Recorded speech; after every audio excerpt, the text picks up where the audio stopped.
오늘 하나님께서 우리에게 주시는 말씀은 사무엘상 22장 1절에서 4절까지의 말씀입니다. 새번역 성경 구약 445쪽입니다.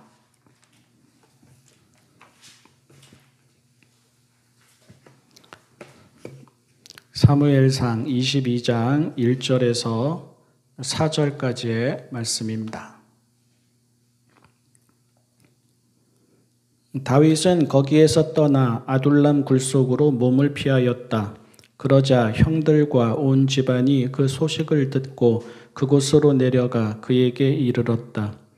그들뿐만이 아니라 압제를 받는 사람들과 빚에 시달리는 사람들과 원통하고 억울한 일을 당한 사람들도 모두 다윗의 주변으로 몰려들었다.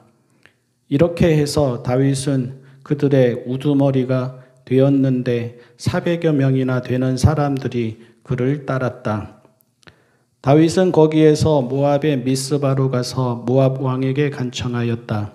내가 해야 할 일이 무엇인가를 하나님이 나에게 알려주실 때까지 나의 부모가 이곳으로 들어와 임금님과 함께 머물도록 허락하여 주시기를 바랍니다. 그리하여 다윗은 자기의 부모를 모압 왕에게 부탁하였다. 다윗이 산성에 머물러 있는 동안에 다윗의 부모는 모압 왕과 함께 살았다. 아멘. 사울에게 쫓기어서 지금 아둘람 굴로 피한 거죠. 언제까지 거기에 있게 될지 자신하지는 못하고요. 또 앞으로 안전히 머물 곳을 찾을 수 있는지 이것도 불투명합니다. 본문 바로 앞에 그 이야기가 나오는데 이미 블레셋에까지 피하기도 했었습니다. 그런데 거기도 안전하지가 않아서 침을 질질 흘리며 미친 사람 흉내를 내고 정말 미친 척 행동을 해서 겨우 다시 돌아온 다음 아둘람 굴로 잠시 피신한 상태입니다. 그런 그를 사람들이 찾아옵니다. 먼저 그의 형제들과 가족들이 그와 함께 하기로 합니다. 어쩌겠습니까? 형제가 가족이 억울하게 핍박을 당하는데 같은 형제가 같은 가족이 모른 척 할 수 있습니까? 형제가 가족이 아들이 아무런 죄 없이 이리저리 쫓겨다니는데 같은 형제가 같은 가족이 그런 세상을 아무렇지도 않게 받아들이며 살아갈 수 있습니까? 형제를 죽이겠다는 왕이라면 그런 왕 밑에서는 살아갈 수 없습니다. 가족을 죽이겠다라는 세상이라면 그런 세상에서는 살아갈 수 없습니다. 부모는 자녀의 억울함을 풀기 위해서라면 마을도 나라도 민족도 종교도 다 버릴 수 있습니다. 가족은 가족을 죽이고서야 직성이 풀리겠다라는 그런 왕의 통치라면 역적 소리를 듣게 된다 하더라도 다 버리고 떠날 수 있습니다. 그런 사람들이 형제들이고 그런 사람들이 가족들입니다. 그리고 가족들 말고도 쫓기는 다윗의 형편에 공감하는 사람들이 여럿 있었습니다. 압제를 받는 사람들, 빚에 시달리는 사람들, 원통하고 억울한 일을 당한 사람들 등이 다윗을 찾아왔습니다. 그러니 이심전심인 사람들이지요. 당해 보았기 때문에 압제를 받아 보았고 빚에 시달려 보았고 원통한 일을 겪어 보았고 억울한 일을 겪어 보았기 때문에 당하는 심정을 아는 사람들이라고 할 수 있습니다. 다르게 말하면 세상이 싫은 사람들입니다. 억울해서 못 살겠다는 사람들입니다. 현실을 보면서 분노하는 사람들입니다. 이런 세상은 도무지 받아들이지 못하겠다라고 하는 사람들입니다. 무엇보다도 사울 왕이 다스리는 체제가 싫은 사람들입니다.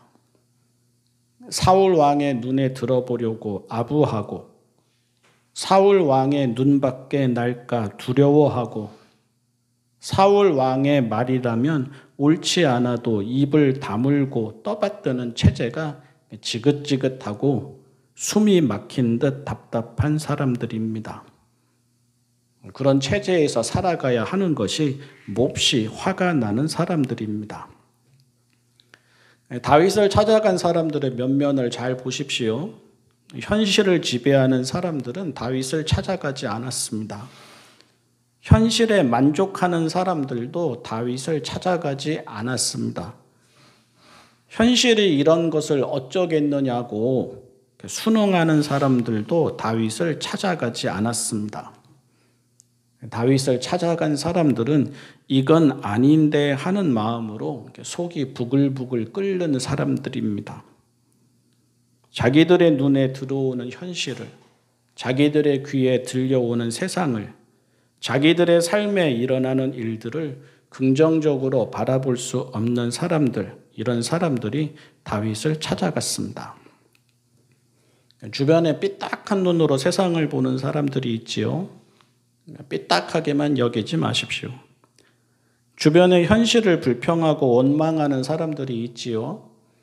불평분자라고만 생각하지 마십시오. 주변에 분노하는 사람들, 부정적인 사람들, 현실에 적응하지 못하는 사람들, 맨날 체제를 비판하는 사람들 등이 있지요. 그런 사람들을 사회와 공동체의 안정과 평화와 질서를 깨트리는 불순분자들로만 여기지 마십시오. 우리가 살아가는 세상이 정의롭지 않습니다. 우리가 살아가는 세상이 공정하지 않습니다. 우리가 살아가는 세상이 안전하지 않습니다. 우리가 살아가는 세상이 깨끗하지 않습니다. 아니, 세상만이 아닙니다. 교회도 다르지 않습니다. 교회가 정의롭지 않습니다. 교회가 공정하지 않습니다.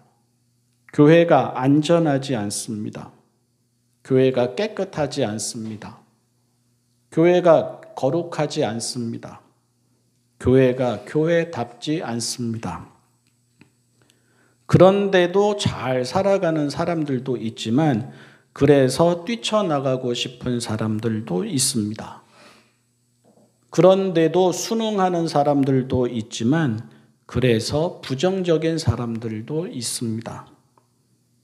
그런데도 남아있는 사람들도 있지만 그래서 떠나가는 사람들도 있습니다. 그런데도 잠잠하라고 하는 사람들도 있지만 그래서 비판하고 비난하는 사람들도 있습니다. 이런 사람들도 나의 거울이고 우리의 거울이고 사회의 거울입니다. 세상이 그러해서 그런 사람들이 있는 것이고 또 그런 사람들이 있기에 변화도 있고 개선도 있고 개혁도 있고 혁명도 있는 것입니다.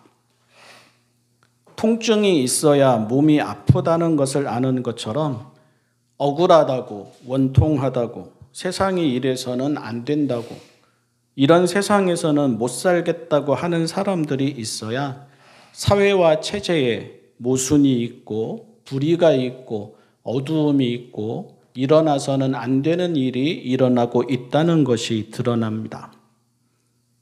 국가 권력, 경제 시스템, 종교 권위 등에 의해서 죽거나 내몰리거나 무시당하거나 빼앗기거나 소외된 사람들이 있습니다. 입 다물라고 해서는 안 됩니다. 이제는 잊어버려라 이렇게 말해서는 안 됩니다. 이제는 털어버려라 이렇게 해서는 안 됩니다. 그들의 목소리가 있고 그들의 행동이 있고 그들의 분노가 있어서 아직도 우리 사회는 달라진 게 없음을 알게 됩니다. 그들의 눈물이 있고 그들의 원통함이 있고 그들의 한맺힘이 있어서 세월호 참사, 이태원 참사, 해병대 최상병 사건 등이 해결되지 않고 있음이 드러나고 같은 일들이 끊이지 않고 반복되어 왔음이 드러납니다. 다만 그렇게 부정적인 마음, 분노하는 마음, 비판하는 마음 등에서 끝나버리면 안 됩니다. 여기서 한 걸음 더 나아가야 합니다. 형제와 가족이 당하는 억울함을 볼 수가 없어서 다윗을 찾아갔습니다.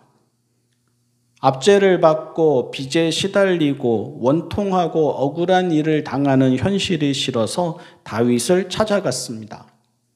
그렇게 모인 사람들이 400여 명이나 되었습니다. 그런데 이제 중요한 것은 그런 마음을 가진 사람들이 또 그렇게 모인 사람들이 어떻게 살아가느냐 하는 것입니다. 그렇게 모여서 맨날 욕하고 비난하고 부정하며 살 수도 있습니다. 그렇게 모여서 맨날 술 마시고 소비하고 놀고 말만 하면서 살 수도 있습니다.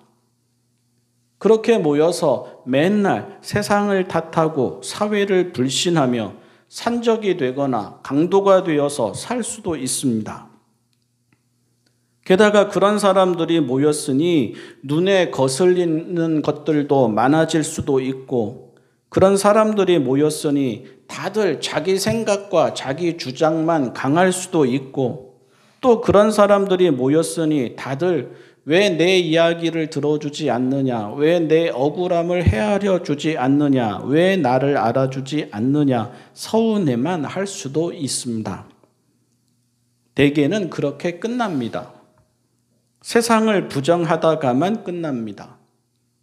온갖 원통한 일을 토로하다가만 끝납니다. 불의한 사람을 비난하다가만 끝납니다. 암울한 현실을 답답해 하다가만 끝납니다. 세상을 탓하고 법을 탓하고 사람을 탓하고 경제를 탓하고 정치를 탓하고 기득권을 탓하다가 끝납니다. 그리고 자기는 그런 세상에 속하지 않은 듯, 세상이 얼마나 불의한지를 아는 듯 고고한 척 하다가만 끝납니다. 결국 아무 일도 일어나지 않고 아무 일도 이루어지지 않습니다. 비판만 하면서 숟가락만 얹으려고도 합니다.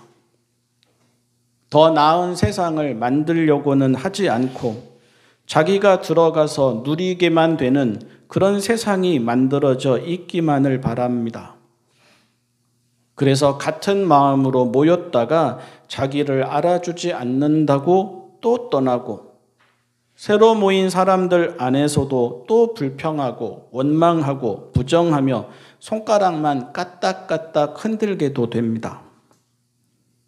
다윗과 함께한 사람들도 그럴 수 있었습니다. 맨날 사울 왕만 욕하다가 끝날 수도 있었습니다.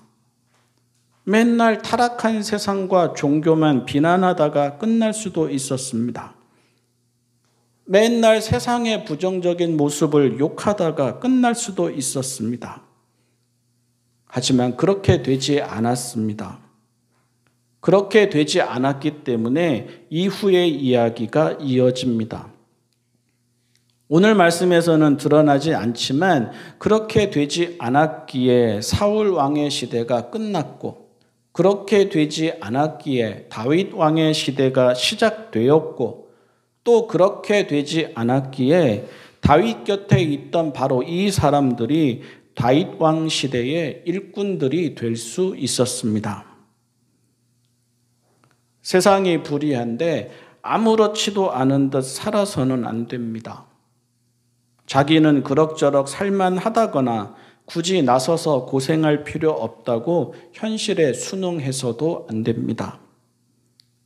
하나님의 나라가 오기까지 우리 신앙인은 세상을 떠나고 또 떠나는 사람이고, 세상을 부정하고 또 부정하는 사람입니다. 아닌 것은 아니라고 말해야 합니다. 분노해야 하는 현실에서는 분노해야 합니다. 더 나은 세상, 더 의로운 세상을 위해서는 외면하는 사람보다는 욕이라도 한 바가지 하는 사람이 더 나은 사람이고 더 필요한 사람입니다. 그런데 거기에 머물러서는 안 됩니다. 부정하는 이유는 긍정하기 위해서이고, 떠나는 이유는 시작하기 위해서이고, 분노하는 이유는 꿈을 포기하지 않고 있기 때문입니다. 그래서 그런 마음이 있을수록 더 많이 기도해야 합니다. 더 많이 겸손해야 합니다. 더 많이 자기를 성찰해야 합니다. 더 많이 참고 인내해야 합니다. 더 정직하고, 더 진실하고, 더 의롭고, 더 굳세고, 더 끈질겨야 합니다. 좋은 세상도 좋은 교회도 거저되지는 않습니다. 불의한 세상도 불의한 교회도 저절로 사라지지는 않습니다. 누군가는 아니라고 말해야 합니다. 누군가는 먼저 거기서 빠져나와야 합니다. 그리고 할 수 있는 일을 시작해야 합니다. 다르게 말하고, 다르게 생각하고, 다르게 느끼고, 다르게 행동하고, 다르게 살아야 합니다. 함께 말하고, 함께 생각하고, 함께 느끼고, 함께 행동하고, 함께 살아야 합니다. 그런 사람들만이 좋은 세상을 만들 수 있고 좋은 교회를 이룰 수 있습니다. 그런 사람들이 우리이어야 하고 우리가 그런 사회와 공동체와 교회의 시작이어야 합니다. 기도하겠습니다. 사랑의 하나님 아버지, 세상이 정의롭지 않습니다. 세상이 깨끗하지 않습니다. 교회가 거룩하지 않습니다. 교회가 교회답지 않습니다. 그래서 분노합니다. 그래서 아파합니다. 그래서 비판합니다. 그래서 떠나갑니다. 이런 저희를 불쌍히 여겨 주십시오. 이런 저희를 위로하여 주십시오. 이런 저희를 도와주십시오. 이런 저희를 인도해 주십시오. 그리고 저희가 시작하게 하여 주십시오. 하나님이 주님이신 나라를, 사랑과 자비와 정의와 평화의 나라를, 생명이 생명으로 존중받는 나라를, 억울하고 원통한 일이 사라지는 나라를 꿈꾸고 기도하며 더 겸손하고 더 정직하고 더 진실하고 더 정의롭고 더 끈질기고 더 굳세게 행동하게 하여 주십시오. 예수님의 이름으로 기도합니다.